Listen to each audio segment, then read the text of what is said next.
দাদু আর ঠাকমা এসছে দেবীপুর সাইকেল এসছে সাইকেল কিনতে।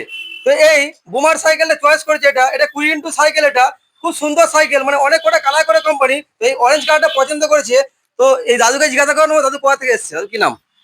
রবি মুর্মু, আচ্ছা, আপনার বাড়ি কোথায়? বেনাপুর। আচ্ছা, বেনাপুর থেকে যে দেবীপুর সাইকেল এসছে সাইকেল কিনতে, কার জন্য সাইকেল নিচ্ছেন? নাতির জন্য। নাতির জন্য। বাবু তোমার কি নাম? আজিতা মুর্মু। আচ্ছা, তুমি কিসে পড়ো? নাতারি। আচ্ছা, নার্সারিতে পড়ে। এই দেবীপুর সাইকেল এসছে, ঠাকমাকে সঙ্গে করে নিচ্ছে। একটা ঠাকমার কি নাম? দুলালী মুর্মু। আচ্ছা, দুলালী মুর্মু। তো আমি আমার সমস্ত ফ্রেন্ডদের কাছে বলবো, আপনারা নিঃসন্দেহে নিশ্চিন্তে আপনারা দেবপুর সাইকেল আসবেন।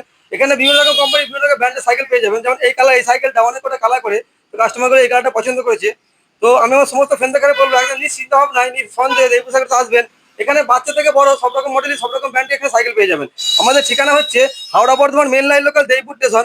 দেবীপুর স্টেশন থেকে দক্ষিণ দিকে 5 মিনিট হাঁটা পর দেবীপুর জিডি রোড। আর দেবীপুর জিডি রোডের মোড় মারাতেই আমার শোরুম দেবীপুর সাইকেল স্টোর।